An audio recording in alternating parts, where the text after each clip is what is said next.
bouddhistes n'ont jamais dit ça. C'est qui encore? Confucius, je pense. C'est lui? C'est qui? Bouddha. Ok. L'autre a dit oui.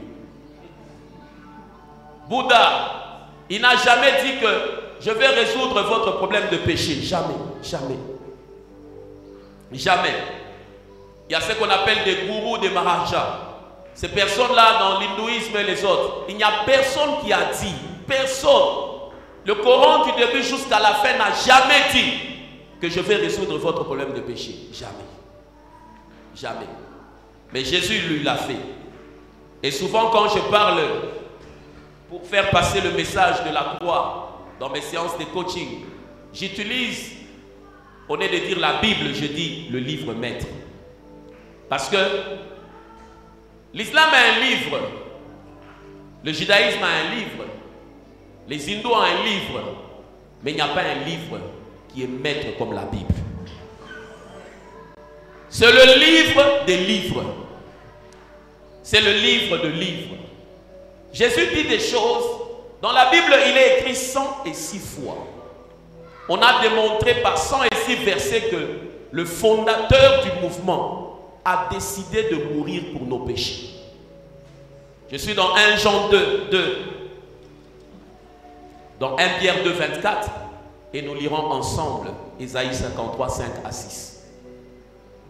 Il n'y a aucun endroit dans le Coran où on a dit, et Mahomet dit, je mourrai pour expier vos péchés. Never. Il n'y a aucun livre des hindous qui dit cela. 1 Jean 2, what the Bible says. Il est lui-même une victime expiatoire pour nos péchés, non seulement pour les nôtres, mais aussi pour ceux du monde entier. Lui-même, il est une victime expiatoire, non seulement pour nous, mais aussi pour tous les autres. Il commence par toi et pour toute ta famille, il peut vous sauver. Même votre quartier entier, il peut vous sauver. Votre tribu entière peut être sauvée par Jésus. 1 Pierre 2, 24. Lui qui a porté lui-même nos péchés en son corps sur le bois, afin que mort au péché, nous vivions pour la justice, lui par les meurtrissures duquel vous avez été guéris. On parle de Jésus. Lui a prévu cela. 106 fois dans votre Bible, c'est écrit de cette manière.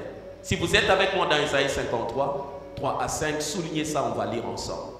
Si ton voisin lit toujours dans la Bible qui t'appartient, dis-lui tu es aventurier. À la chorale, quand vous venez là comme ça, les mains, prochainement, si vous venez, je vais vous chasser. Il faut avoir une Bible, il faut avoir un cahier. Toi, tu viens seulement jouer au trou.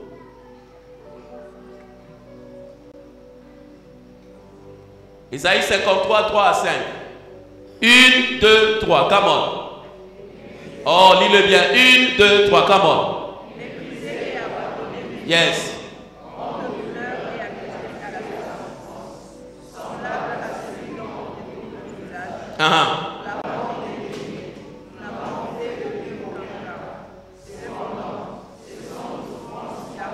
Oh yes. Yes.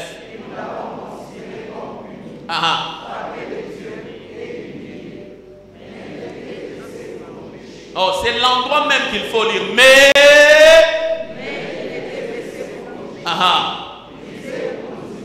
yes. Oh. Le jour où vous discutez avec quelqu'un qui est dans l'islam, prends ta Bible, ouvre cet endroit-là. Dis, moi je crois parce que celui-ci a fait ceci pour moi. Toi tu crois en Mahomet, qu'est-ce qu'il a fait pour toi? Qu'est-ce qu'il a fait pour toi? Lui, Jésus, a pris ma place. A pris ma place. Le bouddhisme offre des bons écrits, des sagesses, des pères de sagesse, mais il ne dit rien en ce qui concerne la prise en charge du péché. Tu pourras lire tous les livres des bouddhistes. Il dit de bonnes choses, des clés de sagesse. Ces gens-là sont très intelligents. Ils ont perfectionné la méditation que le chrétien ignore et ne comprend même pas. C'est quelqu'un qui peut passer 3 jours de silence, 6 mois de méditation. Mais ils ne disent rien quant à ce qui concerne la prise en charge du péché. Rien. L'islam offre on prie 5 fois par jour, on fait l'aumône, on jeûne, comme maintenant là, c'est le Ramadan. On va aller une fois faire le tourisme à la Mecque. Mais tout ce qu'ils disent, il n'y a aucun endroit dans le Coran où il est dit que le problème de vos péchés sera résolu. Je ne peux pas avoir confiance à une religion qui ne résout pas le problème du péché. Je ne peux pas avoir confiance à une religion qui ne résout pas le problème de mon lendemain par rapport à ma conscience du péché. Parce que quand l'homme pêche, il devient mal à l'aise. Il vit dans la culpabilité. Il y a des meurtriers qui se droguent matin, midi, soir. Parce que simplement après avoir péché, son âme est en train de s'agiter. Le sang qu'il a fait couler réclame et il se drogue. Mais quand ces personnes vont dans l'islam, elles ne trouvent pas la paix. Quand elles vont chez les bouddhistes, elles ne trouvent pas la paix. Mais quand elles viennent à Jésus, elles trouvent la paix. Parce que Jésus, lui, a résolu le problème de la conscience chargée du péché.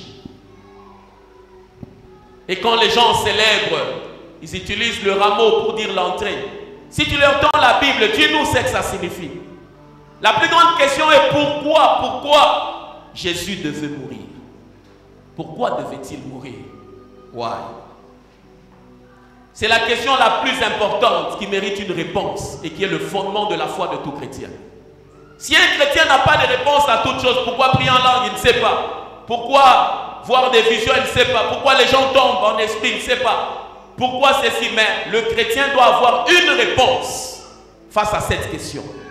Parce qu'elle est le fondement de tout ce que nous faisons. Elle est le fondement de tout ce que nous faisons.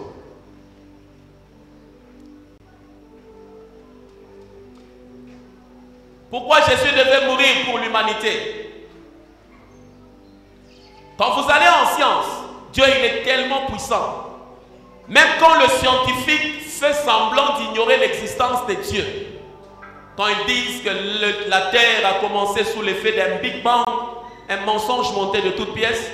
Maintenant, Bing et Bang là, comment ça avait commencé? Bing était venu d'où? Bang était venu d'où? Quand tu poses la question, on te dira l'homme est venu du singe. Maintenant, singe là était venu d'où? On va parler de l'évolution. Évolution là, ça a commencé où? On met souvent un point d'interrogation vers le bas là-bas. Pour votre information, il y a plus de 500 millions de galaxies. La Terre que tu vois, il y a des planètes et des planètes. Pas 50 000, 500 millions. Et on a cessé même de compter ça en science. On a compté les étoiles, on a compté les voies lactées, on a compté les planètes, Mars, Neptune, Jupiter. Et au-delà de toutes ces planètes, il y en a d'autres. La science s'est limitée, elle continue à faire des découvertes. Et on ne sait plus compter. C'est comme ça, on est allé en mathématiques, on dit moins l'infini plus l'infini. Pour dire que non, ça dépassait le cerveau. Il y a plus de 500 millions. Mais le Dieu Tout-Puissant, pourquoi Dieu n'a-t-il pas simplement résolu le problème de l'humanité en claquant les doigts? Avec sa toute-puissance, cette manière de créer la terre. Pourquoi il n'a pas résolu juste en claquant les doigts? Le principe se trouve au niveau de la place que Dieu accorde à sa parole. La place que Dieu accorde à sa parole. C'est celle qui fait qu'il n'a pas voulu résoudre le problème du péché de l'humanité en claquant des doigts. Il y a au moins 6 choses que vous devez connaître par rapport à la parole de Dieu. Quand tu comprends ces choses, quel que soit ce que tu pourras vivre sur cette terre, tu sortiras vainqueur. La première des choses qu'il faut comprendre de Dieu, c'est que toute parole qui sort de la bouche de Dieu devient une loi. Quand Dieu a dit quelque chose, ça devient une loi. Quand Dieu a dit, par exemple, c'est pourquoi l'homme quittera son père et sa mère et s'attachera à sa femme. Quand l'homme quitte son père et sa mère et s'attache à ses femmes, il aura des problèmes. Quand l'homme ne quitte pas sa famille, il s'attache, il aura des problèmes. Quand vous êtes en train de chercher l'argent, il y a des lois que Dieu a proclamées sur la richesse. La première, c'est dans Deutéronome 8:18 que je fais lire plusieurs fois, chaque mercredi. La prospérité, celui qui nous rend capable de prospérer, c'est Dieu. Beaucoup d'entre vous tournent en rond parce que simplement, ils n'ont pas compris que dans ce domaine où je vais entrer, Dieu a dit quelque chose qui est comme une loi. Il y a des gens qui ne percent pas dans l'onction, je les vois comment ils pataugent. Quand on lui donne un micro, prie en langue, prie en langue, prie en langue. Ce n'est pas le fait de prier en langue à la chair qui libère l'onction. Il prie, et puis rien ne se passe. Parce que quand Dieu a dit des choses, c'est une loi. Pourquoi Dieu n'a pas résolu le problème de l'humanité en claquant des doigts? C'est d'abord par rapport à sa parole. Un, c'est que Dieu dit devient une loi. Deux, Dieu ne viole jamais sa parole. Jamais. Quand Dieu a déjà dit quelque chose, il ne va jamais violer ce que... La Bible fait comprendre qu'il a établi sa parole au-dessus de lui-même.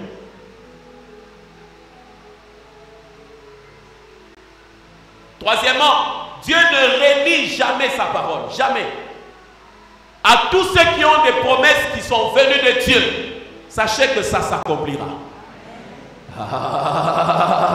Je dis ceci, si c'est Dieu qui a dit, certaines personnes se battent pour se faire sponsoriser, mais on se pose la question, si Dieu t'a dit de faire la chose, où est la provision? Hier, je suis en train de parler avec ma femme des systèmes des églises. Quand elle me parle des églises, je dis, chérie, moi je connais les églises. Je connais les politiques des pasteurs. Il y a des pasteurs qui devaient diriger des partis politiques. Ce sont des grands politiciens dans la manière de faire des choses. Un ancien qui n'a ni appel. D'abord, il prie même par l'âme. Il ne voit aucune vision. Mais on lui donne une responsabilité à l'église. Pourquoi? Parce qu'il a un peu d'argent. Parce qu'il a un peu d'argent, en voulant le maintenir, on lui donne un poste. Jusqu'au jour de ma mort, je ne donnerai jamais à quelqu'un un poste parce qu'il a l'argent. Parce que j'ai appris de Dieu que quand il t'a appelé, il va donner la provision. Vous là qui vous battez pour garder les numéros de téléphone des gens qui vous donnent des $100, moi je n'ai pas le temps. Si tu me donnes 1000 aujourd'hui, ce n'est pas que tu m'as aidé. Toi, tu es béni. Si tu décides de ne plus me donner, au revoir. Je ne perds pas le temps avec quelqu'un, non. Il faut que vous gériez. Je ne gère personne. Moi, quand la relation qui nous unissait n'est plus la même, j'efface le numéro. Moi, je n'ai pas le temps de bloquer les gens. Si je t'avais reçu comme fidèle, même si tu m'as donné $10 000, et que tu te décides de devenir autre chose, tu verras que tu ne verras plus mes statuts. Je ne t'ai pas bloqué, j'ai effacé. Et puis si on se croise comme ça, je te dirai, dans le principe de la vie. La vie est réunie d'au moins 74 lois. C'est parce que vous ignorez les choses de l'esprit. Quand quelqu'un t'a reçu en qualité de pasteur et qu'il est brebis, que cette personne ne te manipule jamais. Même si elle te donne $1 million, le jour où cette personne devient insaisissable, déconnecte-toi. Parce que, retiens ceci, là où tu as perdu l'autorité, tu ne peux plus tracer des destinées. Là où tu as perdu l'autorité, tu ne peux plus tracer une destinée pour cette personne. Tu ne vas l'aider en rien. Oh, il y a un gros poisson. Banakokota nanjou gros poisson ya kanatoka mu aquarium yake anenda mu aquarium afula. Banakokota nanjou le maman anza to akai mashuku njo e bona ye na mpachia. Si tu veux savoir que tu es un homme de Dieu, un man of God, une femme de Dieu, il faudrait que tu sois capable de tracer dans ton ministère le changement de vie. C'est-à-dire des gens que tu as pris à zéro, ils sont devenus des héros. Si tu n'as pas, toi tu as toujours des témoins tels que les mamans en mon gouvernorat. Joe, maman ça va? Je vais passer au bureau pour une petite prière. La prière n'est jamais petite. Je vois que ces derniers temps, il y a des séances que nous devons faire. Parce que tu prophétises seulement sur les gens qui ont des positions. Dans la Bible, les prophéties ont pris des gens comme David derrière le troupeau de bergers. On fait de lui un roi. Il faut devenir comme Samuel, un faiseur des rois. Lui ne cherchait pas des rois, lui il faisait des rois. Il a pris Saul à commis roi. Il a pris David à commis roi. Ça c'est un homme de Dieu. Ça c'est une femme de Dieu. Il y a des mamans qui tournent autour des femmes. Elle est deuxième femme. Mais elles vont chaque fois faire des veillées, des prières chez elles. Mensonge. Mensonge. Escroc. Manipulateur.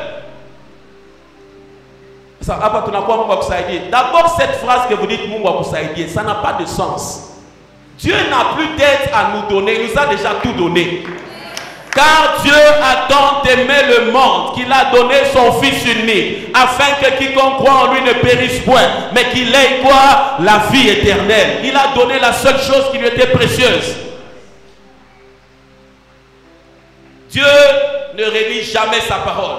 Si tu me dis que Dieu t'a appelé, alors regarde à Dieu. Vous manipulez.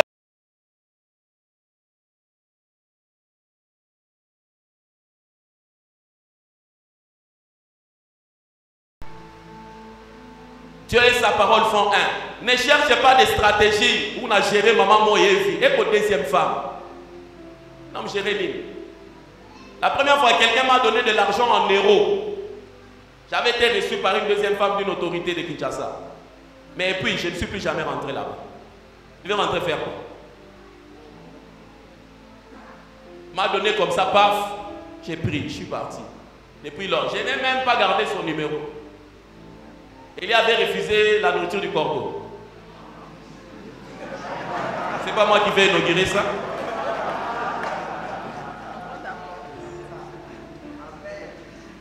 Et puis la Bible dit, et le corbeau fut sanctifié. Et puis on dit quoi? Élie rentra et fut encore nourri par un corbeau. L'épisode là est...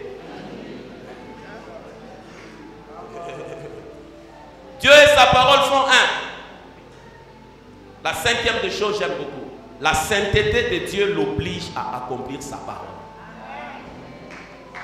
Dieu n'est pas comme ton père. Il y a des papas qui ont des calculs seulement quand il n'a pas l'argent. Ou non, n'a pas. Bah, tu n'as pas dans 2 mois. Dès que tu n'as pas ta décompte final, oui, on est dans le boulard. Je dis, moi, à Moussé dans le boulard. Parce que nous, on a besoin de moi, nous n'avons pas de structure. Moi, les structures, il y a un projet. L'argent arrive, le lendemain il disparaît. Et puis on ne sait pas, il y a des papas qui sont des leaders de position 1. Le seul mérite qu'il a, c'est d'avoir enfanté. C'est le seul mérite. C'est comme ça on parle des pères géniteurs. Mais on parle aussi des pères transformateurs. Parce que ce sont des gens qui ont façonné des vies des gens. Dieu, sa sainteté l'oblige aux hommes et aux femmes qui ont vu des visions réelles, qui étaient dans des jeûnes, Dieu leur a parlé, qui étaient dans des retraites, Dieu leur a parlé. Si moi, je ne peux pas accomplir ce que je te dis, mais le Dieu que je te prêche accomplira ce qu'il t'a dit. À cause de sa sainteté. Sur la terre, le crédit qu'on donne aux hommes est fonction de la fidélité à la parole. Quand on dit qu'un homme est déloyal, c'est par rapport à la parole.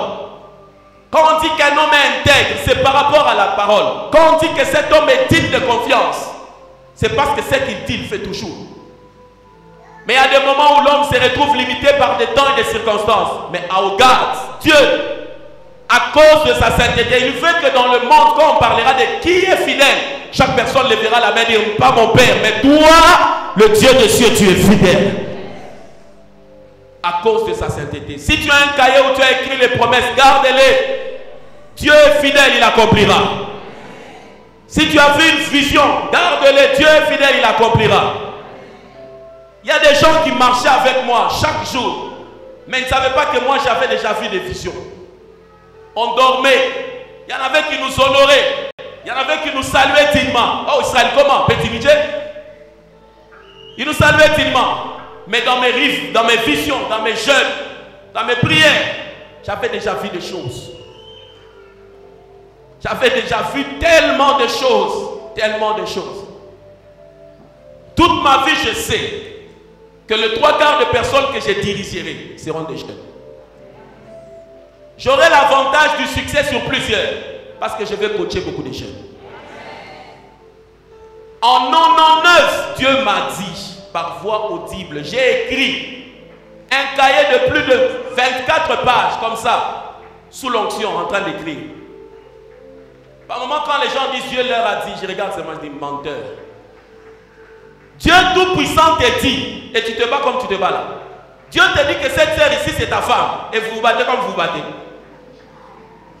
Ça a commencé quand? Que Dieu dit quelque chose et puis vous pataugez. C'est-à-dire qu'il y a une partie que tu n'as pas bien entendue. Il faut que tu rentres. À cause de sa sainteté, dis à ton voisin, sois sûr que ce que Dieu t'a dit, il le fera. À cause de sa sainteté. Bouge ton voisin. Comme on dit lui, sois sûr, sois vraiment sûr. Dis à celui qui est derrière toi, sois sûr. Ce que Dieu t'a dit, il accomplira. Le millionnaire là dont tu as parlé là, maintenant la prophétie n'a pas besoin de la réalité présente. Dieu n'a pas peur de ce que tu es maintenant. C'est le diable qui a peur de ce que tu deviendras. Il craint parce qu'il sait que comme c'est Dieu qui a dit, ça s'accomplira. Ça s'accomplira certainement. Surtout quand le chef a rêvé un jour que tu as pris sa place. Moi je dis à certaines personnes, les bateaux limo, faut pas s'en avoir problème. Vous avez déjà entendu que quelqu'un est parti voler chez un féticheur?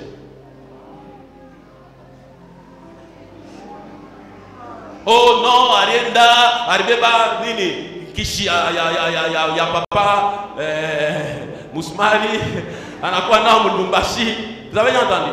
Lui-même le voleur, même quand il cambriole le voisin, il sait qu'ici je ne dois pas entrer. Il sait que s'il se réveille, nous on doit partir. Mais ton potentiel spirituel, il est tellement faible que tu n'émets aucune vibration. Aucune réalité spirituelle qui donne un message de jugement à ceux qui veulent t'atteindre. Tu es tellement, on te bouge financièrement, te bouge dans la santé.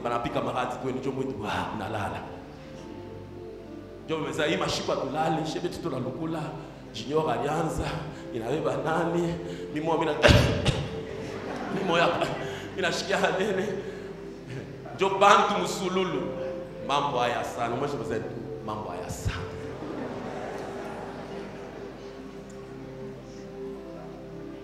On commence à se poser la question, la Bible a-t-elle expiré?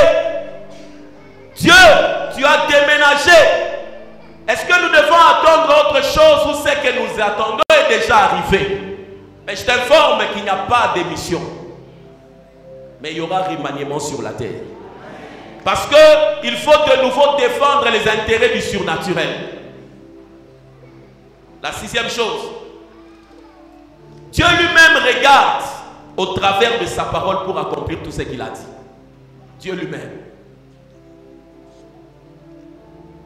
Sa parole là, Dieu lui-même avant d'accomplir, il regarde ce que j'ai prévu. Lui-même s'est imposé ce schéma.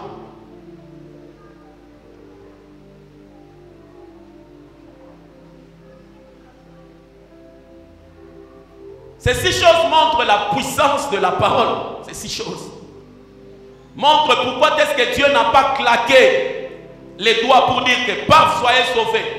Mais déjà 6 choses, c'est à cause de sa parole. Mais quelle est cette parole? Cette parole que Dieu a dite, qui nous donne 6 raisons, c'est dans Genèse 2, le verset 17. Si tu dois percer dans la vie dans un domaine, sois sûr que tu as une parole de Dieu dans ce domaine-là. Quand tu tiens la parole de Dieu, tu lui dis 6 fois, tu ne réduis jamais ta parole. À cause de ta sainteté, tu accompliras. Tu ne mens jamais, tu es au-dessus de ta parole. Je te dis, tu as 6 fois raison de réussir lorsque tu as une parole de Dieu. Je dis, tu as 6 fois raison de réussir lorsque tu as une parole de Dieu. Si Dieu a dit que tu vas réussir, si Dieu a dit que c'est elle ta femme, même si chez vous, vous n'avez pas de griffes et de nom, quel que soit l'endroit où tu vis, si Dieu a dit, vous allez vous marier. Si Dieu a dit que tu deviendras cette personne, tu as 6 fois. 6 fois. La parole qui montre que Dieu ne viole pas sa parole, c'est Genèse 2, le verset 17. What the Bible says. Mais tu ne mangeras pas de l'arbre de la connaissance du bien et du mal, car le jour où tu en mangeras, tu mourras. Dieu a dit cette parole. Il dit le jour où tu manges, tu mourras. Mais maintenant que l'homme a mangé, il doit mourir. Dieu doit remettre l'homme dans le système pour vivre ses bénédictions. C'est là-bas Hébreux 10, 1 à 10 raconte une histoire magnifique. Pour faire comprendre que Dieu, quand il a dit quelque chose, est-ce qu'il y a des hommes dans cette salle et des femmes qui ont des promesses de Dieu? Oh, j'ai dit, est-ce qu'il y a quelqu'un qui a une promesse de Dieu dans cette salle? J'ai dit, est-ce qu'il y a quelqu'un qui a une vision qui est venue de Dieu? Hébreu. En effet, la loi qui possède une ombre de bien à venir et non l'exacte représentation de choses ne peut jamais, par le même sacrifice qu'on offre perpétuellement chaque année, amener les assistants à la perfection. Oh yes. Autrement, n'aurait-on pas cessé de les offrir, parce que ceux qui rendent ces cultes, étant une fois purifiés, n'auraient plus eu aucune conscience de leurs péchés. Alléluia. Mais le souvenir de péché est renouvelé chaque année par ce sacrifice. Chaque année. Car il est impossible que le sang de taureau et de bouc ôte le péché. Il est impossible. Oh, je n'entends pas. Il est impossible. Quand tu dis impossible, tu fais quel mouvement? Il est Je n'entends pas. Il est impossible. En quoi ça? En swahili on dit comment? En lingala on dit comment? Ego sale maté. En Kikongo on dit comment? Je sais qu'il y aura V à la fin. Et salam à V. Il y a que salam à V. En Chiluba on dit comment?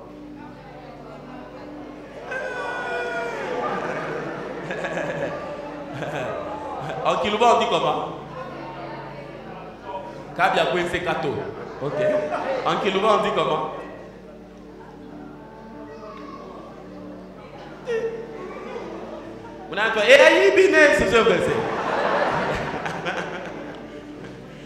Il est impossible, impossible. La suite. C'est pourquoi Christ, entrant dans le monde, dit: Voilà. Tu n'as voulu ni sacrifice ni offrande, mais tu m'as formé un corps. Tu n'as agréé ni holocauste ni sacrifice pour le péché. Alors je dis: voici, je viens. Dans le rouleau du livre, il est question de moi. Pour faire, ô Dieu, ta volonté. Après avoir dit d'abord: tu n'as voulu et tu n'as agréé ni sacrifice ni offrande, ni holocauste ni sacrifice pour le péché, c'est qu'on offre selon la loi. Il dit ensuite: voici, je viens pour faire ta volonté. Il abolit ainsi la première chose pour établir la seconde. C'est en vertu de cette volonté que nous sommes sanctifiés par l'offrande du corps de Jésus-Christ, une fois pour toutes. On a dit deux fois. On a dit deux fois. Une fois pour toutes. Mais en lisant, peut-être que tu n'as pas bien compris. Dieu est esprit. Dieu n'a pas la chair. Mais il établit une loi qui doit régir la vie des humains sur la terre. Il leur fait comprendre que quand tu manges ceci, tu mourras. Et maintenant, quand l'humain mange, il se retrouve dans la position de mourir. Maintenant, comment l'esprit doit corriger la chose qui s'est passée dans l'humanité? Pour corriger la chose qui s'est passée dans l'humanité, il faut rentrer dans le contexte de l'humanité. C'est ainsi qu'il dit: moi-même je suis venu. Tu n'as voulu ni offrande ni sacrifice parce que ça ne pouvait pas résoudre le problème de l'humanité. Moi-même, je dois prendre la fonction et la forme de la chose qui a péché pour résoudre le problème qui s'est passé. Et pour résoudre le problème qui s'est passé, moi-même, je me forme un corps qui a un esprit pour permettre à ce que l'esprit qui a péché soit sauvé. C'est ainsi que quand Jésus se forme lui-même un corps, il descend pour résoudre le problème qui avait compliqué l'homme sur la terre.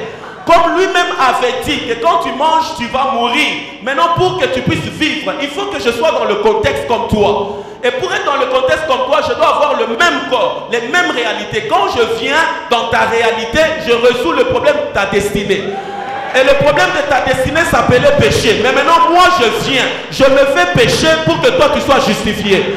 C'est comme ça que Galates déclare: Jésus nous a rachetés de la malédiction de la loi Parce qu'il est écrit maudit et quiconque est pendu au bois. Afin que pour nous les païens, nous recevons la bénédiction d'Abraham et l'esprit qui était promis. Quels que soient les liens de la famille qui t'est réclamé, le problème a déjà été résolu. Un Dieu s'est fait chair pour résoudre mon problème dans l'humanité. Le problème de blocage, comme il a porté la chair, le blocage n'a plus de place.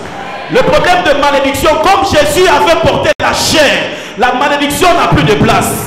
Le problème de blocage financier, comme Jésus, si Jésus était resté esprit, les problèmes de l'humanité n'allaient pas être résolus. Mais il n'y a aucun problème, il n'y a aucune maladie, il n'y a aucun démon, il n'y a aucun homme. La Bible regarde, c'est pourquoi tu as été souverainement élevé. Il t'a été donné le nom qui est au-dessus de tous les noms, afin que devant ton nom, tout genou, dans les cieux, sur la terre et sous la terre, et que toute langue confesse que tu es. Quel est le problème que tu as ce matin? Si Jésus était resté dans la chair, ce problème allait résister. Mais lui-même a regardé, il a dit, c'est pourquoi moi-même je viens. Comme moi-même j'avais dit que si tu manges, tu mourras. Alors si tu manges, maintenant tu vivras. C'est comme ça il dit que celui qui mange ma chair et mon sang, il ne meurt pas, mais il a la vie. Pour corriger le problème, je devais prendre la forme. Oh my God. C'est comme ça Dieu n'a pas résolu le problème en claquant les doigts. Il a pris le même schéma. C'est le même schéma là qui va t'apporter la réussite. Je dis, c'est le même schéma là qui va faire à ce que tu perces. Oh my God. Mais la question qu'on se pose, pourquoi malgré toutes ces réalités, le chrétien ne perce pas? Il est écrasé par l'islam. Il est écrasé par l'hindouisme. Il est écrasé par le bouddhisme. Premièrement parce que les chrétiens ignorent d'abord ce qui leur est arrivé. Ils ignorent. Il suffit qu'il puisse se réveiller le matin et trouve une poule qu'on a jetée devant son bureau. Maman. Alors, Dati. Après, Nico, j'ai vu, on a jeté une poule.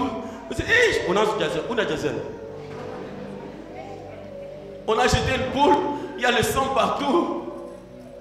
C'est pourquoi je viens. Je me suis formé moi-même un corps. Ça s'appelle comment? Le sacrifice qui peut être plus puissant que le corps de Jésus. Il est né quel jour cette personne qui peut être plus forte que le sacrifice de Jésus? Oh, si vous ne percez pas dans votre famille, il y a un chef coutumier qui avait offert 10 taureaux. 10 seulement. Mais le sang de Jésus. Et le sang de Jésus. Si vous ne percez pas, c'est parce que le chef coutumier m'a dit dans la sombria, dans la sirène, dans la bonne chassema, que moi, Mousta Persaka. Mais le sang de Jésus, the blood of Jesus. What about the blood of Jesus? Comment vous avez peur? Moi, si je rêve un sorcier, c'est-à-dire qu'il y a deux choix. Soit le lendemain, il va mourir, soit il va venir se repentir. Oh my God. Oh my God. Tu sens l'onction? Oh my God. Les chrétiens ignorent ce qui leur est arrivé, et puis, il leur manque deux choses pour influencer. Leur ignorance fait à ce qu'ils ne fonctionnent pas pour que ces choses avancent. Il leur manque le succès et la richesse. Il y a des gens qui, quand tu les vois marquer, ils se prosternent dans le stade parce qu'ils reconnaissent que la source de son but, elle est spirituelle. Vous avez déjà vu ça? Il y a des gens qui disent on dit à moto, pourquoi? Parce qu'il a une source spirituelle. Vous l'acclamez, vous êtes d'accord. Vous êtes d'accord. Vous êtes d'accord qu'il réussit parce que lui, il est connecté à une source spirituelle. Et tu es d'accord que toi, tu es en train d'échouer étant aussi connecté à Jésus. Quelle honte, quelle honte. Comment les chrétiens sont arrivés à ce niveau? Ils reconnaissent que tel professeur de l'université, c'est un grand occultiste. Mais ils ne savent pas reconnaître que cette personne, elle est remplie du Saint-Esprit. Elles ne savent pas reconnaître. On attribue tout ce qui est grand au diable. Quelqu'un a dit, non. Je ne sais pas, il parlait à l'assurance. Il y a des bracelets que je ne portais pas parce que je n'avais pas l'argent pour acheter ça. Maintenant, comme j'ai l'argent, je vais porter. Je vais même faire avec mon nom. Je n'ai pas de problème avec quelqu'un. C'est lui qui veut gloire à Dieu. C'est lui qui veut pas alléluia. Il y a dans la tête de beaucoup de chrétiens, tout ce qui est grand, quand quelqu'un perce comme ça, oh, non, fais attention. Parce qu'on était avec lui ici. La manière dont il monte au travail, sûrement qu'il a touché à quelque chose. Oui, il a touché à un homme. Cette personne s'appelle Jésus. Il a touché à un homme. Le succès et la richesse. Les gens sont partis dans beaucoup de choses. Ils ignorent. Comme ils ignorent, ils n'ont pas de succès. Si je te parle de la vie d'un homme occulte qui est en train de percer dans un domaine, je disais à Mouriti la dernière fois, quand il a pris le papier, il a dit à Sam de choisir quelqu'un au hasard et d'avancer. La fois où j'ai vu ça, j'ai vu le magicien qui s'appelle Dynamo. Dynamo, c'est l'un des grands magiciens actuellement dans le monde. Il y a des choses quand vous le regardez, ça doit vous défier. Quand vous voyez les hommes du monde des ténèbres le faire, ça doit vous défier. Comment quelqu'un, il n'a pas causé avec Sam pour aller chercher Jamie, sur lequel le papier, le nom de son petit frère se retrouvera. On l'a choisi au hasard. Viens avec moi au hasard. Et dans la séance de magie, ce magicien est venu avec un papier. Il était debout. Il a pris un ballon de foot. Il a jeté comme ça. Les gens prennent. Et puis il lui dit, jette à quelqu'un. La personne jette, paf. Il lui dit, dis quelque chose. La personne a dit, été. Ok. Jette. Donne-moi un nom de quelqu'un. Quelqu'un dit là-bas, Jean-Marc. Et puis il dit, jette encore là-bas. Le ballon est en train de partir de manière aléatoire. Paf. La personne dit, 16 février 1959. Ok. Et puis il dit, come on, jette encore. Les gens jettent. Et puis tu sais ce qui se passe. Le papier qu'il avait amené quand il déroule, ça fait sortir le profil Facebook de quelqu'un. Avec l'âge, en été, la personne va voyager.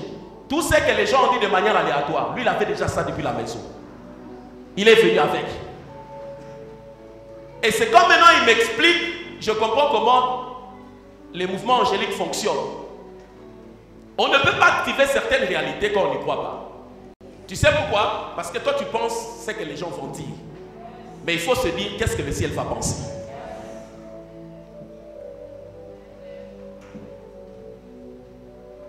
Mais la plus grande chose pour laquelle le succès et la richesse manquent aux chrétiens, la part qui s'élève, c'est parce qu'ils n'ont pas compris la valeur du temps. Le temps. Dis avec moi le temps. Oh, comme on dit bien. Ces personnes qui ont du succès, on ne peut pas avoir le succès et la richesse sans collaborer avec le temps et le changement. La manière dont tu interagis avec le temps et le changement détermine ton succès et ta richesse. Si tu n'as pas du succès, arrête à partir d'aujourd'hui de dire « Je suis bloqué par les sorciers de notre famille ». C'est une honte qu'une phrase pareille sorte de la bouche de celui qui a été racheté à un grand prix. Le succès et la richesse. Les gens parlent du temps. Ça montre qu'ils sont conscients du temps, mais ils sont ignorants de la réalité du temps. Un journaliste m'a écrit un message auquel je n'ai pas répondu parce que c'était un manque de respect.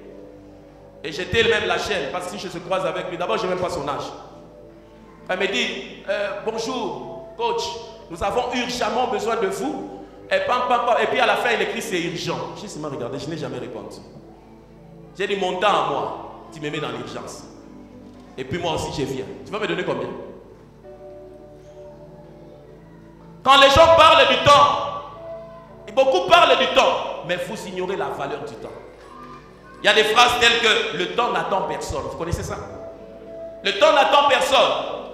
Les gens disent le temps c'est de l'argent. Les gens disent tu me fais perdre mon temps. Vous avez déjà entendu ça?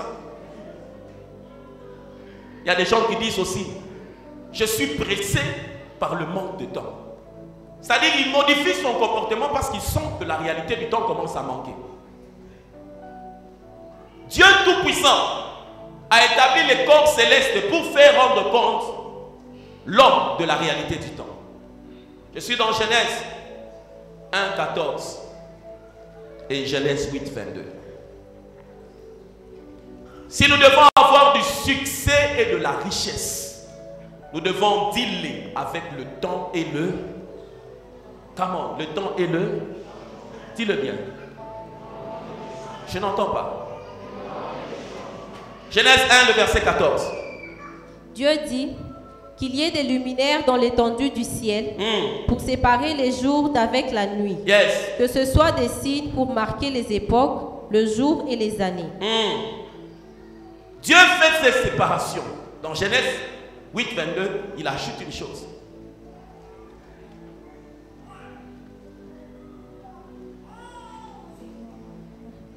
Tant que la terre subsistera, Yes. le sémail et la moisson, le froid et la chaleur, l'été et l'hiver, les jours et la nuit ne cesseront point.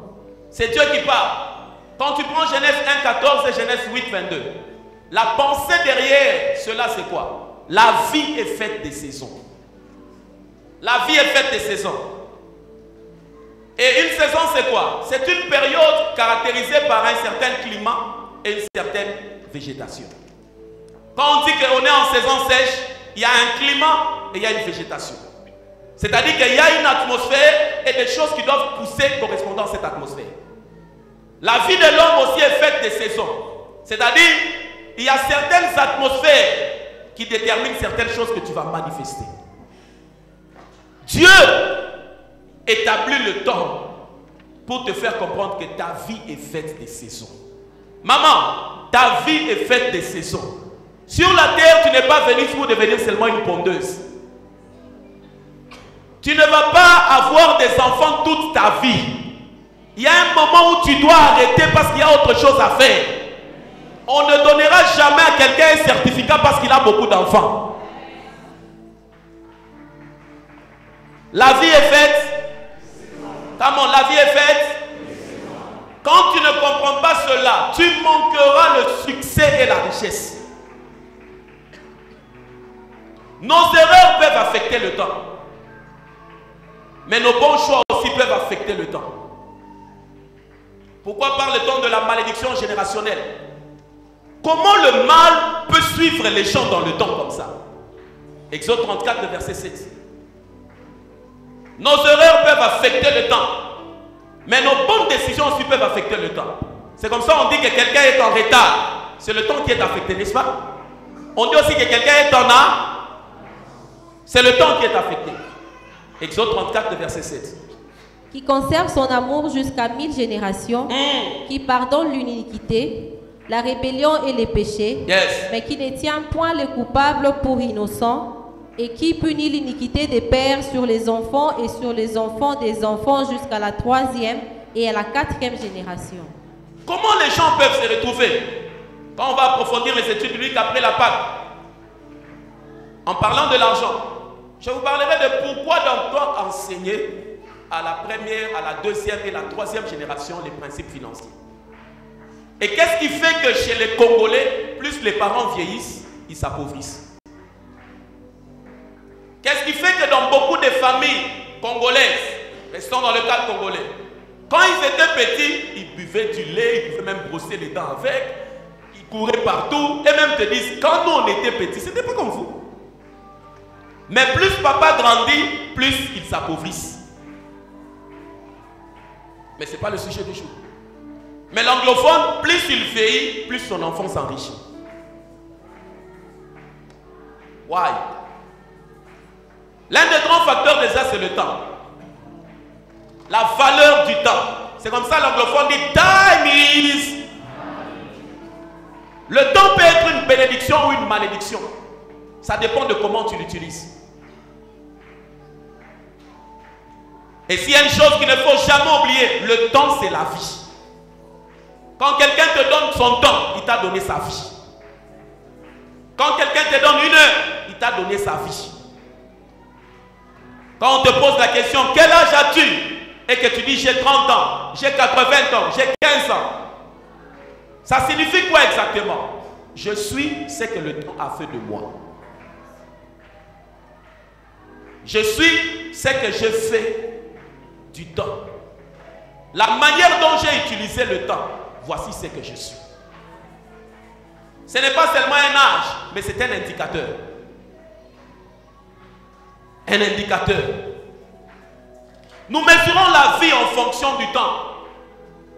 Nous définissons la vie en fonction du temps. Nous la mesurons en fonction du temps. Nous la définissons en fonction du temps. Si quelqu'un me pose la question, pasteur, mais pourquoi définit-on la vie en fonction du temps? Parce que nous sommes ce que nous faisons du temps. Le riche n'est pas riche pour une autre raison. Salut le Saint-Esprit. Sur la terre, il n'y a qu'une chose que nous avons tous en commun. Ce n'est pas l'âge, ce n'est pas le sang. Parce que dans la constitution sanguine de chaque personne, il y a des variantes. Vous savez ça? Il y a des variantes.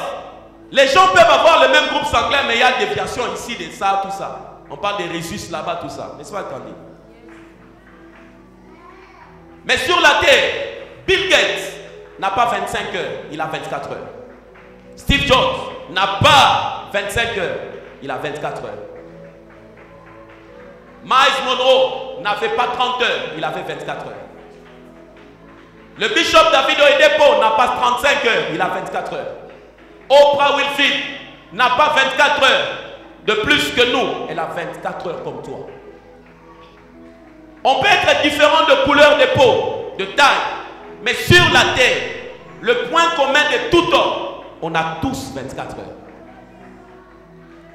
C'est de ce côté où Dieu a donné à l'homme la première des choses pour réussir, le temps. Dis à ton voisin, nous avons tous 24 heures. N'a pas entendu, dis-lui cela. La vie s'arrête lorsque le temps s'arrête.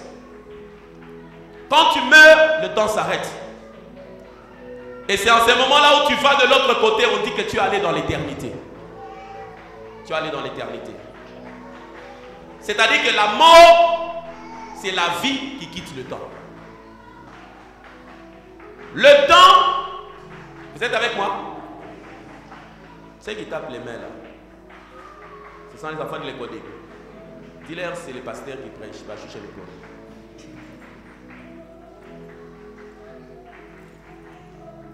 Le temps. Parmi les choses qu'il ne faut jamais oublier, c'est que le temps est compté, mais la vie est éternelle. Le temps, il est compté, mais la vie que tu as, elle est éternelle. Parce que quand tu quittes la terre, ce n'est pas que tu disparais, tu continues à vivre. Soit ça sera une éternité douloureuse, soit ça sera l'éternité dans le repos.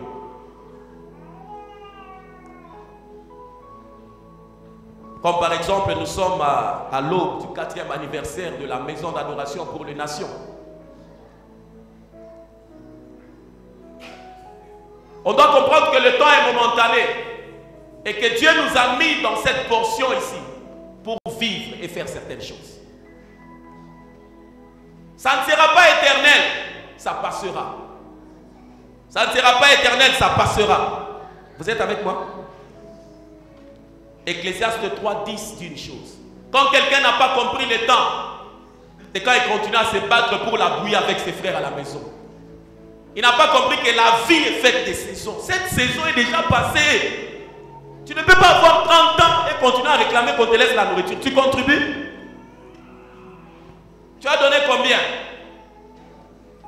Et puis tu te fâches même. Tu étudies pour nous? Le Minerval là d'abord c'est nous qui payons. Les habits que tu as portés, tu ne cotises pas, on t'achète. Le transport, on te donne. La vie est faite de saisons. La vie est faite de saisons. Il y a des jeunes gens, quand je parle avec eux, je dis ça c'est un paresseux. Moi j'ai quitté chez nous, j'avais 20 ans et puis j'ai même changé de ville. Mais je ne suis pas mort. Je ne suis pas mort. Je suis ce que je suis aujourd'hui. Ecclésiaste 3, le verset 10. J'ai vu à quelle occupation Dieu soumet les fils de l'homme.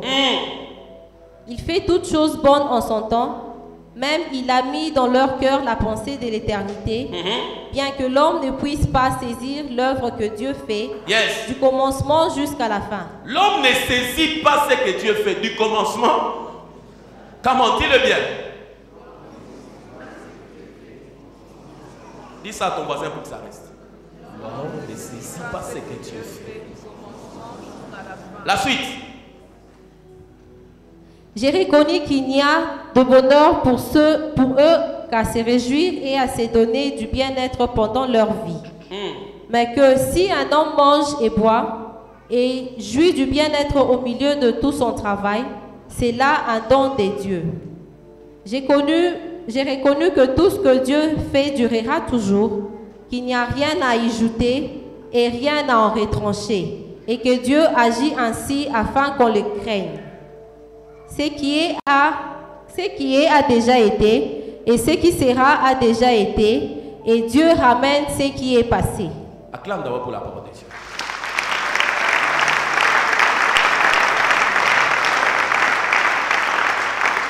Dans ce passage, la Bible est en train de faire comprendre que tout ce que Dieu fait est bon. Et Dieu travaille à la beauté et à la perfection de toutes choses.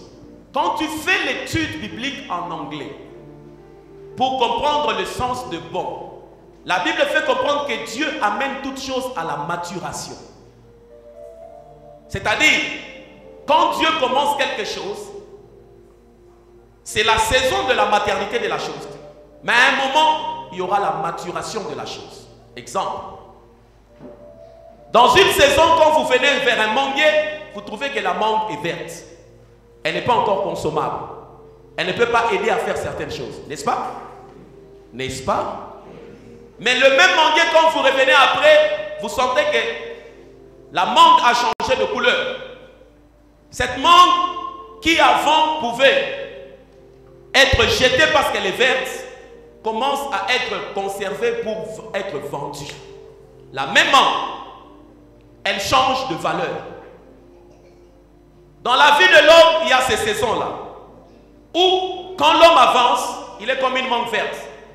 Personne ne peut s'arrêter pour parler de ça. Ni personne ne peut prendre pour vendre, espérer que ça a de la valeur. Mais il y a un moment où, quand la saison change, cette même mangue, sa valeur augmente. On sent qu'elle ne doit plus rester là-bas, on lui donne de la place pour être présentée et vendue. Dans ta vie, quand l'esprit de l'homme grandit, il doit être capable de discerner les saisons de sa vie. Il doit être capable de comprendre que ici, par rapport à cette saison, je dois être exposé. L'une des choses que je n'ai jamais faites et que je ne ferai jamais, je n'ai jamais demandé la chair. Je n'ai jamais manipulé pour que me donne un programme. Dans le ministère, celui qui t'a donné le don est celui qui s'organise pour le présenter. Moi-même, je ne sais pas quel jour j'ai été connecté à la chair. J'ai prêché, mais je ne me rappelle pas quand ça a commencé. Je ne me rappelle pas quand ça a commencé. Mais je sais qu'un jour, le 1er mai 1999, je suis tombé, je suis parti en extase. C'est de là où j'ai crié et changé de christianisme au ministère. C'est depuis ce jour où j'ai cessé d'être un simple chrétien et je suis entré dans une autre phase de ma vie. Les saisons de la vie de l'homme, telles que Dieu a assis là. Même quand les gens disent il rattrapera les années dévorées par les gélèques, ce sont des slogans. Parce que vous ne comprenez même pas quels sont les mécanismes qu'un homme doit faire pour récupérer ces années-là. Dans les saisons de la vie d'un homme, il y a des choses à faire, il y a des actions à poser, il y a des choses à refuser. Quand Dieu t'a déjà établi dans une saison où tu ne peux plus te faire cirer avec 1000 francs et que tu continues à exiger l'échange, tu es en contradiction avec la réalité de ta saison. La prospérité financière dont les gens parlent, ils ne comprennent pas comment les choses se passent. Les indices de la saison, il y a la productivité. Et chaque fois que tu réagis par rapport à ta productivité, tu es dans le passage ceci. Celui qui est fidèle dans les petites choses, Dieu lui confie des grandes choses. C'est-à-dire que chaque fois que tu agis par rapport à ta nouvelle position, c'est de la fidélité par rapport à Dieu. Il peut te prendre de là et t'amener plus tard. 1000 francs au niveau de chez 500. C'est une offense à la saison dans laquelle tu es. J'avance. Est-ce que ton esprit sait discerner dans quelle saison tu es? Les communautés chrétiennes pentecôtistes se retrouvent en déphasage avec leur saison parce qu'elles se limitent aux statistiques. Vous êtes à combien? 400. Vous êtes à combien? Bantou, Baria, tu crois, mamie? On a loué des chaises, on a fait ceci. Or, dans le principe divin, l'attraction d'un certain nombre stipule que vous devez engendrer une culture et une communauté. Parce que le livre maître montre que quand Dieu permettait à ce qu'on établisse une communauté, il fallait un minimum de 300 personnes. Donc, à la main, selon la Bible et le temps, nous sommes à l'époque de bâtir une communauté. Mais maintenant, le fait que dans la tête de beaucoup, ils ne savent pas lire les temps, ils sont toujours dans des conflits bêtes, en train de s'affronter avec la personne avec laquelle Dieu attend qu'il forme une communauté. Il y a ces choses qui créent un mouvement. Pourquoi on parle du mouvement pentecôtiste? Pourquoi on parle du mouvement kimbanguiste? Pourquoi on parle du mouvement hindouiste? Les mouvements ne se créent pas au hasard. Vous êtes avec moi? Il n'y a aucun changement qui se fait par opposition. Ce n'est pas parce que vous êtes dans l'opposition que vous allez amener un changement. Un sentiment négatif ne transforme jamais. Mais un message véhiculé transforme. Ça veut dire que certaines personnes sont là, ils s'opposent, ils s'opposent, ils s'opposent. L'opposition ne change rien. C'est le message véhiculé qui change quelque chose. Voisin, dans quelle saison de ta vie es-tu? Ce n'est pas l'âge, mais c'est la saison. Dans cette saison, il y a un temps où les choses que la nature t'a rendu capable de faire signalent la saison où tu es. Tu ne m'as pas entendu, salut le Saint-Esprit. Les choses que la nature t'a rendu capable de faire te signalent que c'est maintenant où tu peux te marier. C'est maintenant où tu dois construire. C'est maintenant où la manne doit devenir propriétaire. Parce qu'il y a un temps où quand on était dans les choses de l'Ipamou, pour avoir certaines sommes d'argent, on se battait. Mais quand Dieu vous a facilité une dose de provision, ça signifie que c'est la saison pour faire la chose qui correspond. Et c'est là-bas où les bénédictions générationnelles se manifestent. Parce que quand les gens agissent en fonction de Dieu, ils se connectent à la provision surnaturelle.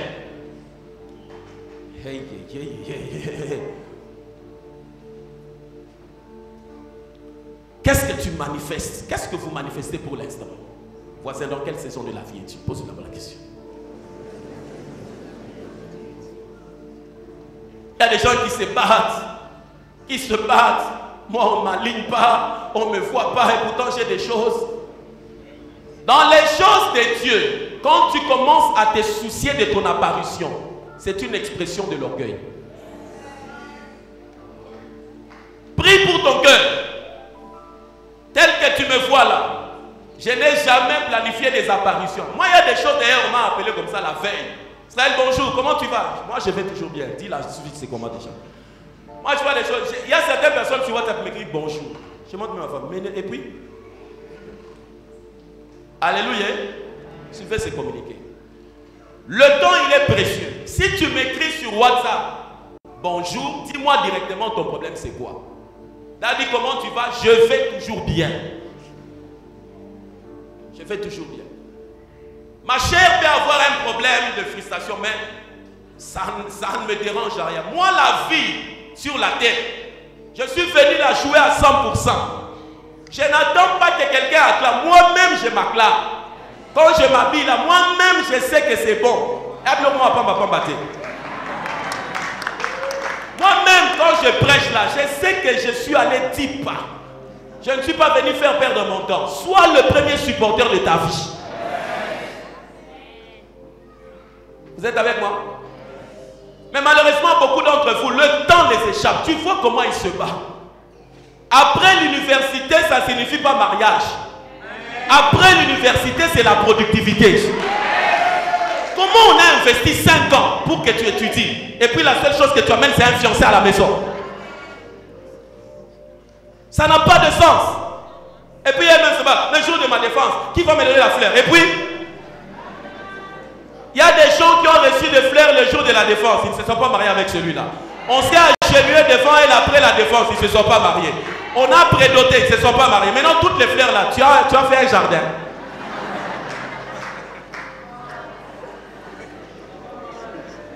Vous êtes motivés par moments par des bêtises, des choses insensées.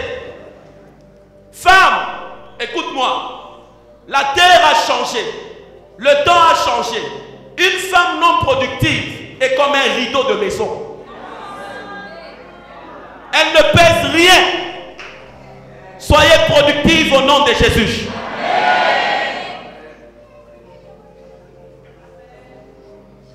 Le temps et le changement, on ne peut pas s'opposer au temps. Personne ici ne peut s'opposer au temps. Je veux que je te rappelle une chose. Quand tu étais enfant, quand on te lavait, tu étais devant tout le monde. Non? Et puis pour ceux qui n'avaient pas de salle de bain, c'était dehors, dans les pieds. Bamba Beketi. Oui.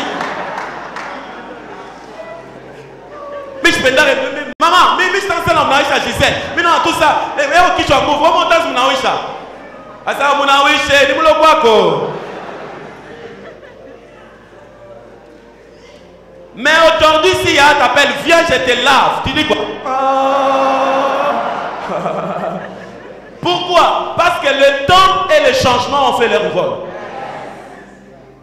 De la même manière, il y a des choses, quand tu ne les as pas maintenant, tu es en déphasage. Tu es en déphasage.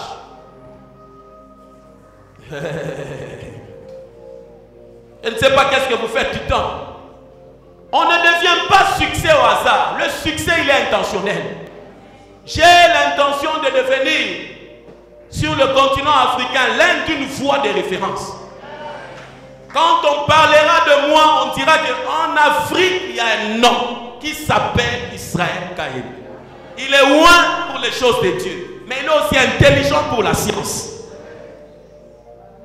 Et l'une des raisons pour laquelle je vais refaire l'université, c'est pour avoir une maîtrise en communication. Quand tu regardes comment les gens se comportent, qu'est-ce que vous faites de votre temps? Tu es devant TikTok, 2 heures du temps, et puis tu es devant la télé. Il y a des gens dans cette salle, ils doivent désactiver WhatsApp. Ça ne les aide pas. Ils perdent le temps. Ils perdent le temps. Ils perdent le temps. Vous êtes avec moi? Tu deviens ce que tu es à cause de la réalité du temps et du changement. Ce que nous serons dans 10 ans est fonction de ce que nous faisons du temps et du changement. Ce que nous sommes aujourd'hui dans 4 ans. Si je pose la question aux personnes que j'ai dirigées, ça va faire maintenant peut-être 4 ans que je ne passe plus trop nu à l'église, tout ça. Parce que je sais que dans le monde spirituel, ma saison a déjà shifté. Moi, quand je me suis marié, ma femme, c'est normalement, j'ai dirigé des veillées. Je n'ai pas des choses, oh, je me suis marié, ma femme, et tout ça, tout ça, tout ça. L'impact que j'ai aujourd'hui, c'est parce que je savais que dans cette saison-là, ce sont les choses que je dois faire. On m'arrive à dire, quand ton mari dit là, tu as quel impact? Vous avez quel impact? C'est pour cela, avant de vous marier, réfléchissez à toutes ces choses.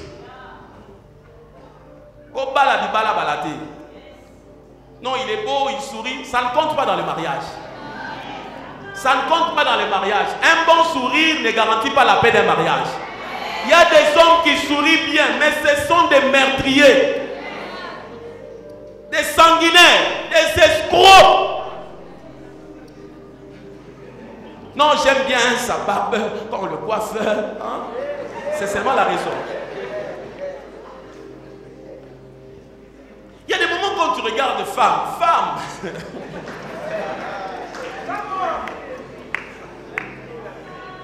Tu as accepté ce gars, tu l'as dit de pourquoi?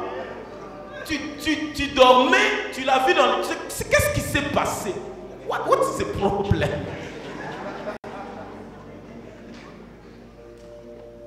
C'est parce que vous ne connaissez pas la valeur du temps. La Bible dit une chose qui doit vous faire réfléchir ce matin, qui doit faire réfléchir chaque fidèle de la main, qui doit faire réfléchir chaque personne assise dans cette salle.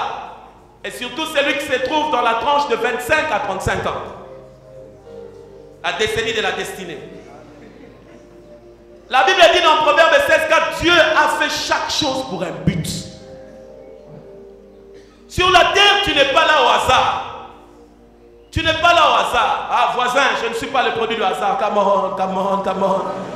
Come on, come on, come on, come on. Dans Luc 7:5, il se passe une histoire qui montre un homme qui a compris que sur la terre, il avait une mission. Sur la terre, il y a une mission. Il y a des mots que je vais définir pour vous, mais pas aujourd'hui. Mais il faut les noter. Il y a le mot vision. Il y a le mot but. Quand quelqu'un n'a pas le mot pour définir vision et but, il ne vit pas, il survit. Dans l'étude émotionnelle, il a été démontré que les coups de foudre disparaissent après 2 ans. C'est-à-dire pendant 2 ans, tu peux dire que tu aimes quelqu'un, je l'aime, je l'aime, je l'aime, je l'aime. Et puis, 2 ans après, toi-même tu sens, pia, ça s'est arrêté. Parce qu'en réalité, s'engager avec quelqu'un n'est pas lié à une émotion. C'est une décision. Dans Luc 7, verset 5. Car il aime notre nation et c'est lui qui a bâti notre synagogue. On parle d'un officier. Comment quelqu'un qui est dans l'armée se décide de bâtir une synagogue? Donc dans sa manière de faire les choses, il a regardé. Il s'est dit, c'est vrai, je suis dans l'armée. Mais il y a des choses que je dois faire pendant que j'ai cette position. Il y a des choses que je dois faire pendant cette position. Dans l'ancien gouvernement, je croisais un capitaine de la GR à l'époque, du côté CRA. Lui-même était en train de construire une grande église pour son père spirituel, un pasteur. Lui-même, en parlant avec lui comme ça. Ah. Et puis, ce qui m'a fait rire ce jour-là, on était en train de parler, les soi-disant agents de l'État qui viennent toujours avec des ordres de mission photocopiés, photocopiés. Ils paraissent. Bonjour, bonjour. Nous sommes venus faire l'inspection des chantiers. Pas les liens. Ils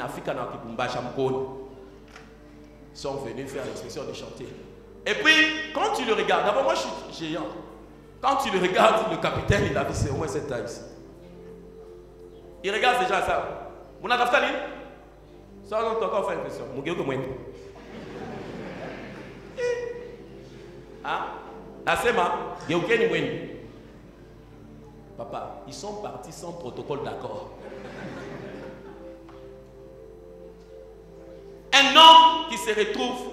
Est-ce que les gens comprennent la position que tu occupes aujourd'hui? Quels sont les enjeux divins?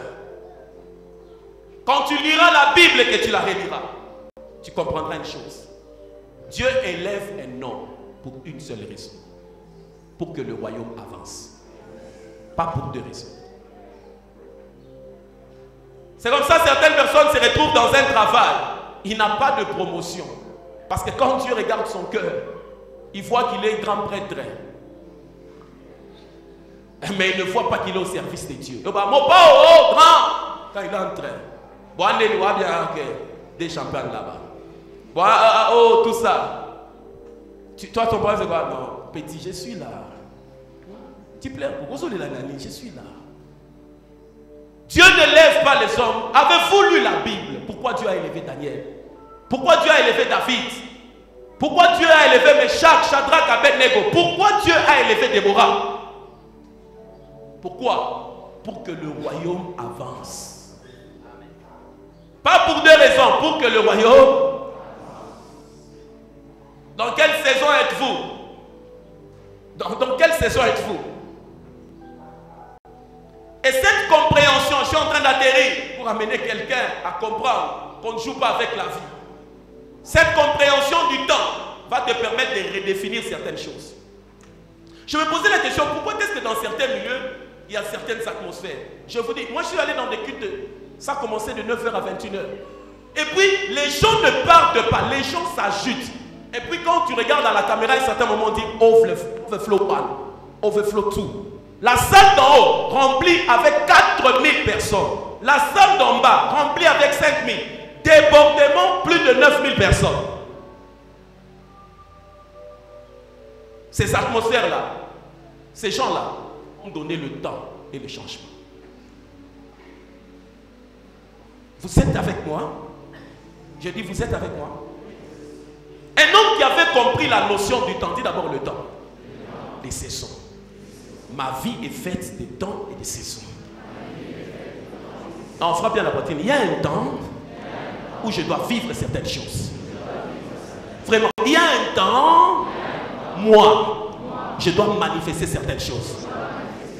Frappe la poitrine, dis-toi ça. Il y a un temps, moi, certaines choses doivent s'arrêter, certaines choses doivent se manifester. Quand Jésus parle, un homme qui a compris le temps, dans Jean 4, le verset 34.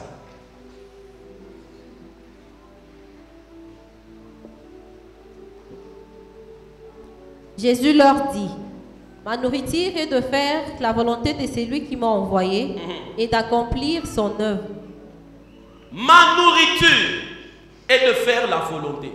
Or, la nourriture, c'est un produit de subsistance. Mais quand Jésus comprend le temps, il comprend ses saisons, il redéfinit certaines choses. Pour Jésus, manger ne signifie pas un gros poulet. Pour Jésus, manger signifie faire la volonté. Le jour où tu comprends la valeur du temps et tes saisons, tu vas redéfinir certaines choses. Tu vas redéfinir le repos. Tu vas redéfinir le plaisir. Tu vas redéfinir l'argent, le money. Tu vas redéfinir. Tu vas redéfinir beaucoup de choses. Beaucoup de choses. Beaucoup de choses. Tu n'as pas le vocabulaire du succès parce que tu n'as pas encore compris la valeur du temps. Et si tu as une Bible, ouvre maintenant que je te montre. Nous sommes dans le psaume 139 et c'est là où nous allons atterrir. Il faut que certaines personnes rentrent en prière. On a besoin d'avoir par moments certains mardochés pour permettre à Esther d'entrer dans la saison de la royauté. Si elle s'était embrouillée, elle était allée se fiancer avec un gars là de leur quartier, elle n'allait jamais rapprocher Vachi.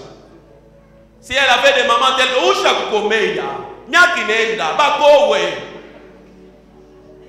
c'est un langage inutile. On ne se marie pas parce qu'on a avancé en âge. On se marie parce qu'on a défini son but. Et puis on cherche un conjoint pour lui dire marchons vers ceci. Psaume 139. Que chacun prenne sa Bible. Dis à ton voisin, c'est la partie la plus sérieuse de ce message. Lis-moi le verset 16. 1, 2, 3. 1, 2, 3.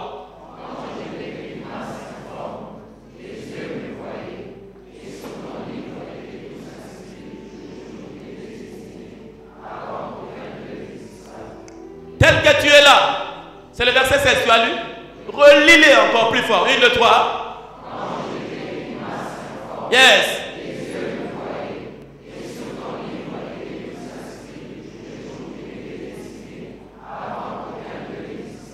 Avant que tu entres dans le temps, Dieu te connaissait déjà. Tel que tu es là, tu n'es pas le produit du hasard. Tu n'es pas un programme qu'on est venu essayer. La Bible dit que tous tes jours, Dieu les connaissait. Quand Dieu te regarde, Dieu a les yeux fixés sur la femme enceinte. Il regarde dans le ventre de toute femme enceinte. La Bible dit, quand je n'étais qu'une masse informe, Dieu, chaque femme qui est porteur ou porteuse, d'une grossesse, la Bible dit que Dieu regarde, il connaît. Dis-moi, si la maman de Jésus, Marie, avait avorté Jésus, allons-nous avoir un sauveur? Si la maman de Moïse avait avorté Moïse, et puis quand il est arrivé aux eaux, elle a jeté Moïse, on n'allait pas voir les 10 commandements. On allait manquer les 5 premiers livres de la Bible. Quand on regardait le panier, on voyait Moïse, mais Dieu voyait 5 livres. Dieu voyait Genèse, Exode, Nombre, Deutéronome, Lévitique.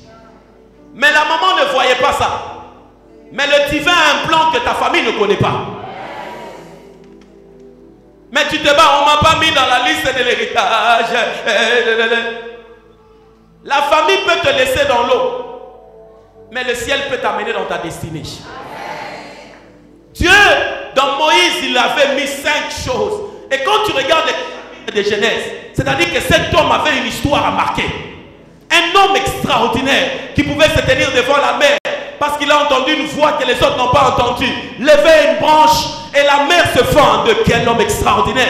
Dieu voyait en Moïse une surnaturel, c'était assis là-bas. Au-dedans de toi, il y a Genèse, il y a Exode, il y a Lévitique, il y a Deutéronome. Ton père ne connaît pas, mais le ciel t'a mandaté pour une chose. Oh Seigneur, réveille le projet qui dort dans la vie de quelqu'un ce matin. Moïse, quand sa maman, si sa maman avait avorté, à tous les médecins qui font des avortements, femmes comme hommes, sais-tu pourquoi tu fais des avortements? Parce que ta mère ne t'avait pas avorté. Si elle t'avait avorté, tu n'allais pas être là en train d'avorter les autres. Tu ne connais pas la personne qui est portée dans le sein. Tu ne sais pas quelle garantie elle a pour l'humanité. Tu ne connais pas les enjeux célestes. Les enjeux célestes. Les enjeux célestes.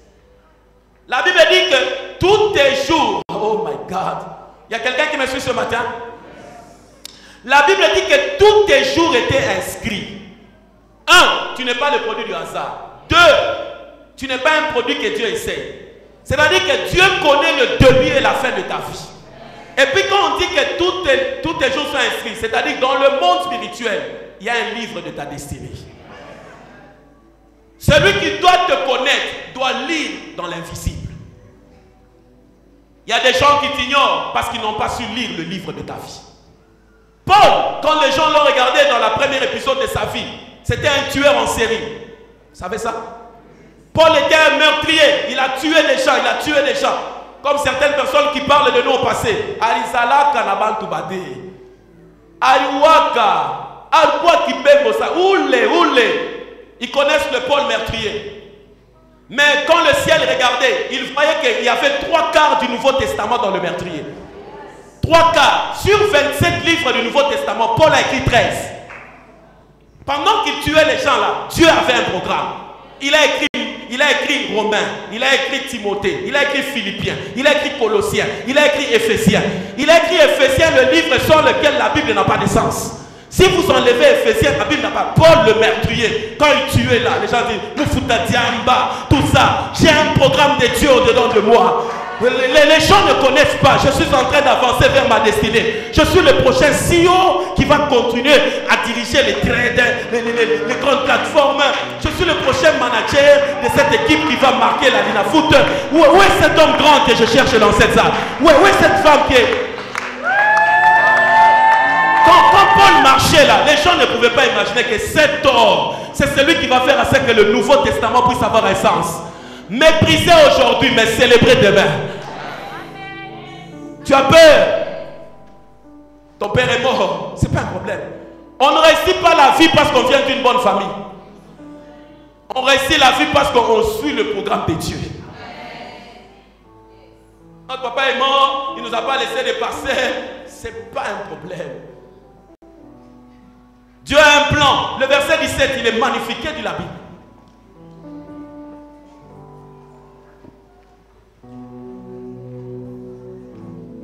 Que tes pensées, ô Dieu, me semblent impénétrables. Que le nombre en est grand. Les pensées de Dieu sur ta vie, personne ne connaît. C'est-à-dire que quand Dieu te regarde et la manière dont tu vis, il comprend que tu n'as pas compris. La Bible dit que tes pensées sont impénétrables. Impénétrables. Les gens ne peuvent pas imaginer ta version divine. iPhone 2, 3, 4, 14. Mais la version iPhone céleste est là. Samsung céleste. Les gens ne peuvent pas imaginer. Isabor et Zamakombo. Ce n'est pas encore sorti. Non, le salamate. Tel que tu es là, tu ignores. Tu ignores beaucoup de choses. Les pensées de Dieu sur ta vie sont impénétrables. Tu es cette personne qui, lorsqu'elle paraîtra, on dira, c'est toi? Oui, ça sera toi. Ça sera toi. Le verset 18. Si je les compte, Hey. elles sont plus nombreuses que les grains de sable. Est-ce que tu as déjà vu les grains de sable? Les choses que Dieu pense sur toi sont plus élevées que la haine des hommes.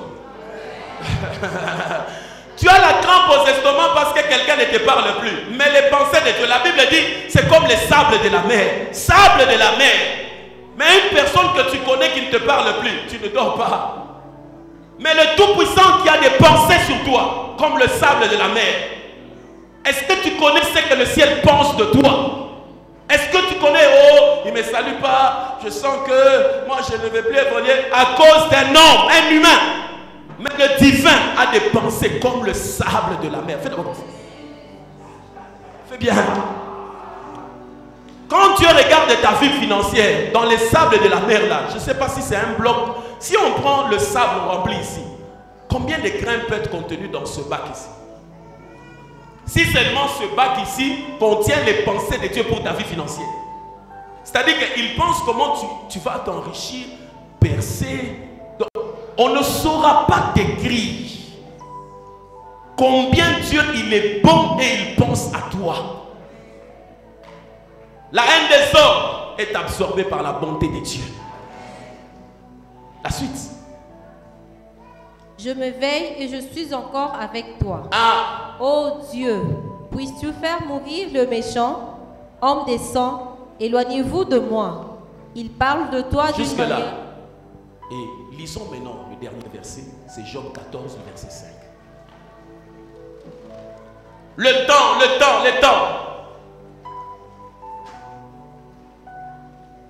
Le temps, dans quelle saison je suis? Il y a des choses que je dois faire. Job combien?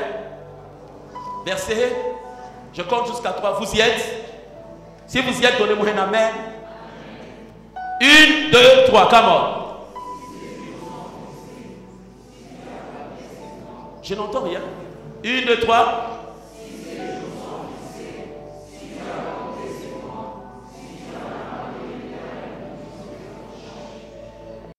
Prends ça dans la parole de vie. Souligne ces passages. Quand tu rentreras à la maison, relis le psaume 139 et commence à te bénir toi-même. Je ne suis pas le produit du hasard. Il y a un programme. Les pensées de Dieu sont innombrables. Le sable de la mer. Si tu n'as jamais vu le sable de la mer, va sur Google, les sables de la mer, va sur image. Fais sortir. C'est la réalité de combien Dieu pense à toi. Jean 14, 5. Ça là.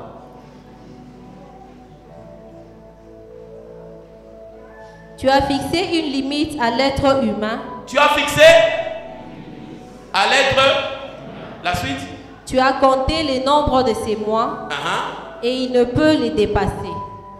Bien-aimé dans le Seigneur, Dieu des cieux a déjà fixé une limite à ta vie que tu ne vas jamais dépasser.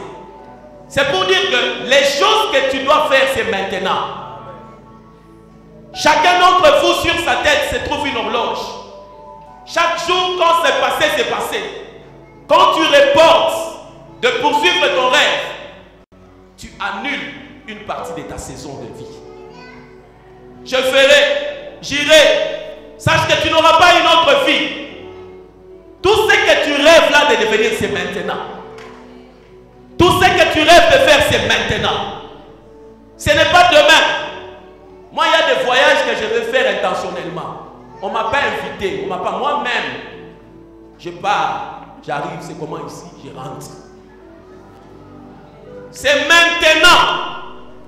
C'est maintenant. Il y a des véhicules que je vais acheter intentionnellement. Pour sentir comment c'est aussi.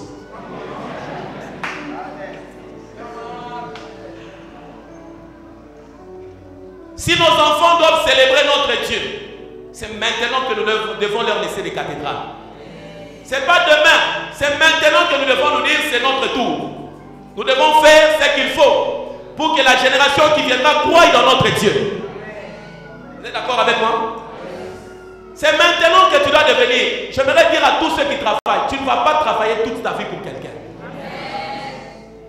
Le projet que tu as, arrête de reporter, active ça. Je dis, active ça.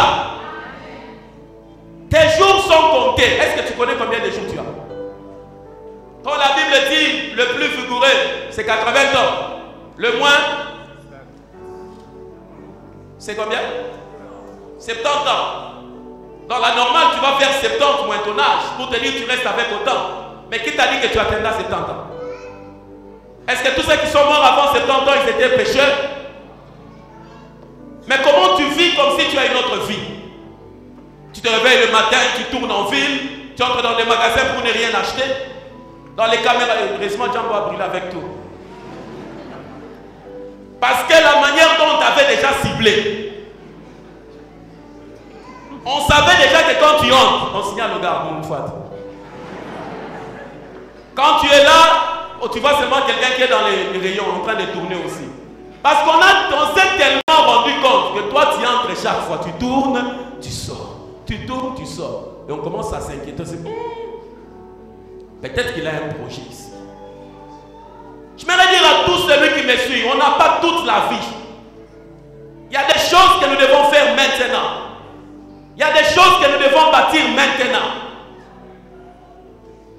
Il y a des choses. Si tu veux te marier avec quelqu'un qui te donne 3 ans de fiançailles, arrête.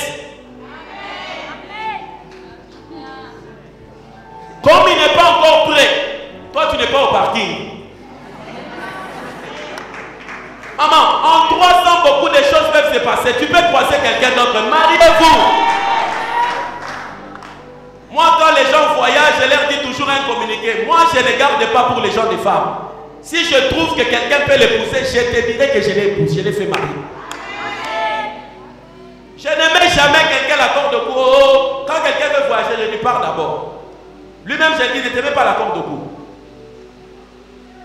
Tu n'as pas toute la vie. Quand nous allons prier, c'est pour dire à Dieu, Seigneur, j'ignorais la valeur du temps. Mais je comprends qu'il y a des choses que je dois faire maintenant. Arrête de regretter pour un emploi que tu as perdu. La saison était finie. La saison était...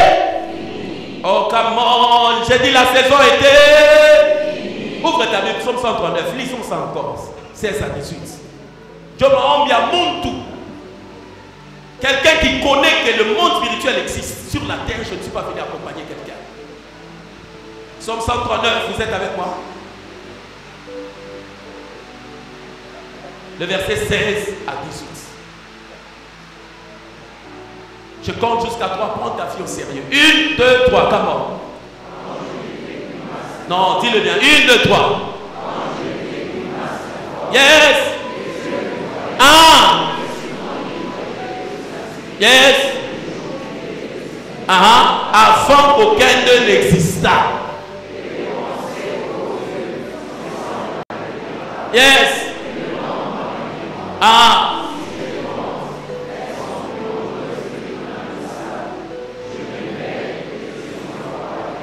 Non, lis-le bien en levant ta main droite. Tu parles de qui? Tu parles de quelqu'un d'autre?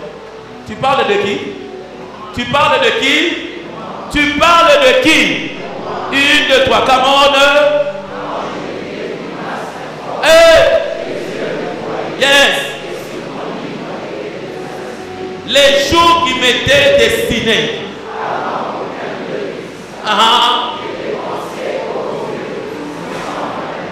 Yes.